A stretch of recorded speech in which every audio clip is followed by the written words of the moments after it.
Good morning students. आज हम exercise 3.4 को कंटिन्यू करते हैं। लास्ट वीडियो में हमने उसके पहले 3 क्वेश्चंस दिए थे। आज हम क्वेश्चन नंबर 4 स्टार्ट करते हैं। Question number 4, write all the numbers less than 100 which are common multiples of 3 and 4। इसमें क्या है, वैसे तो आपने लास्ट वीडियो में कॉमन मल्टीपल्स किए हुए थे। मल्टीपल्स मतलब क्या होता है कि आपने पहले जैसे यहाँ 6 एंड 8 लिखा हुआ है तो आपने पहले 6 का टेबल लिखा था, फिर 8 का टेबल, और उसमें जो पहले 3 कॉमन मल्टीपल्स निकले थे वो हमने लिखे थे कॉमन मल्टीपल्स में। ये भी बिल्कुल सिंपल है। इसमें सवाल को थोड़ा सा मोल्ड करके दिया हुआ है सिंपल सवाल। आपने 3 और 4 के कॉमन मल्टीपल्स लिखने हैं। तो आप कैसे करोगे कि जैसे आपने 3 का टेबल लिख लिया पहले, जैसे 3, 6, 9, 12, 15, 18, 21, 24, 27, 30। फिर 4 का टेबल 4, 8, 12, 16, 20, 24, 28, 32, 36, 40। मैंने अभी 10 तक लिखा है, 3 का टेबल भी और 4 का टेबल भी।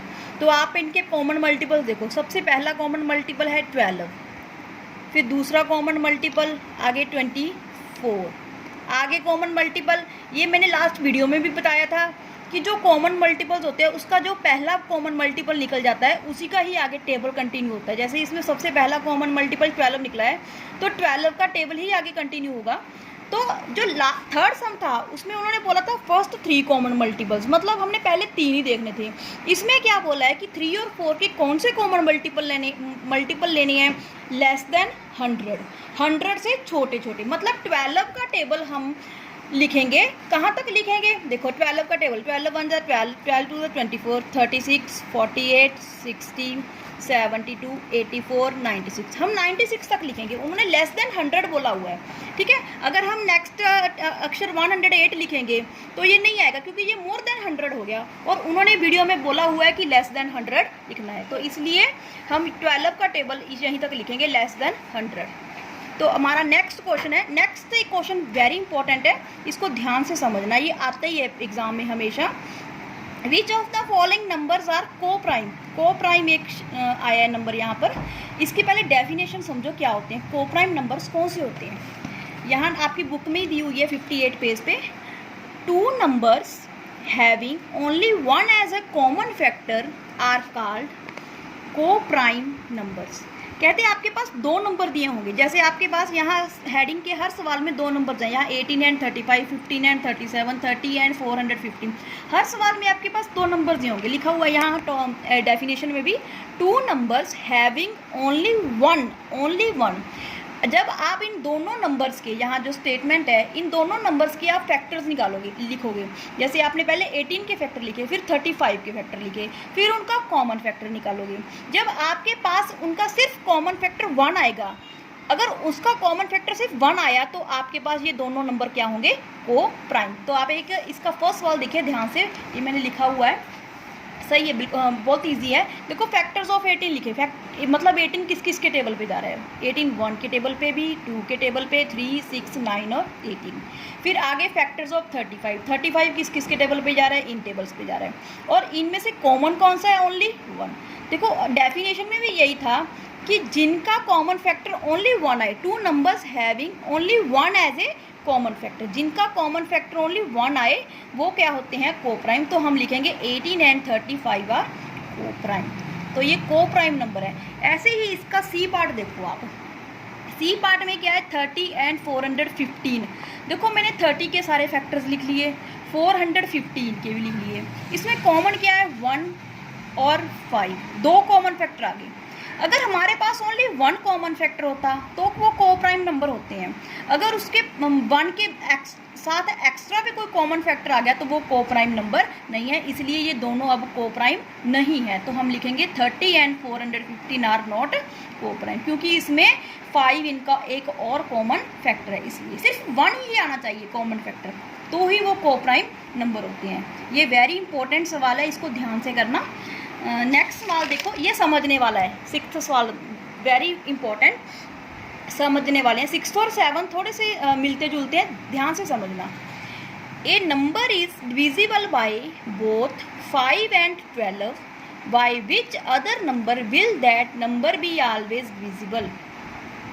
कहते कोई एक नंबर है वो 5 और 12 दोनों पे डिविजिबल है।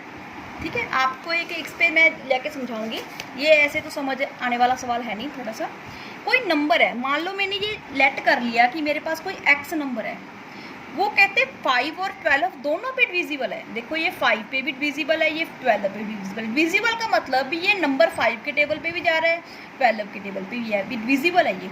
तो y which other number will that number be always divisible. तो ये पूछ रहे हैं कि कोई एक नंबर और है जो इसी नंबर पे डिविजिबल है, कोई एक नंबर और है जो इसी नंबर पे डिविजिबल है, तो कौन सा नंबर है। देखिए आप एक एग्जांपल लेके मैं आपको बताती हूँ। जैसे मेरे पास ये कोई एग्जांपल है, मैंने कोई नंबर ले लिया, ये 2 के टेबल के ऊपर भी डिविजिबल है।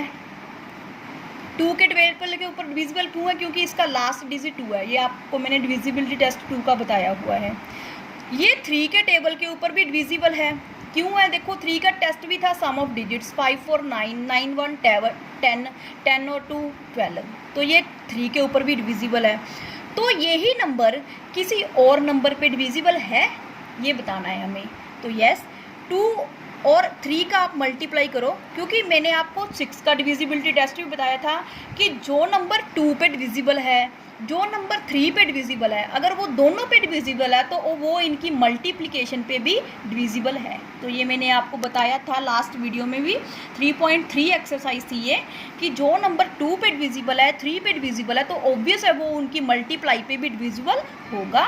तो यही रूल इसी सम पे लागू होता है कि उन्होंने बोला है कोई नंबर है जो 5 पे भी डिविजिबल है तो 12 पे भी डिविजिबल है, तो वो यहाँ कौन सा नंबर है जो इसको भी डिविजिबल करेगा, तो वो इनकी मल्टीप्लाई है। तो 5 × 12, तो ऐसा कौन सा नंबर है 60। तो हम इसकी लैंग्वेज में लिखेंगे, since A number is divisible by both 5 and 12। ये हमें गिवन लिखा हुआ है, सिंस यहाँ लिखा होता है ना, तो इसका मतलब होता है ये गिवन स्टेटमेंट है भी एक नंबर डिविजिबल है 5 एंड 12 पे, तो वो ऑब्वियस है वो उनकी मल्टीप्लाई पे भी डिविजिबल होगा। तो 5 और × 12 उनकी मल्टीप्लाई पे भी वो डिविजिबल होगा।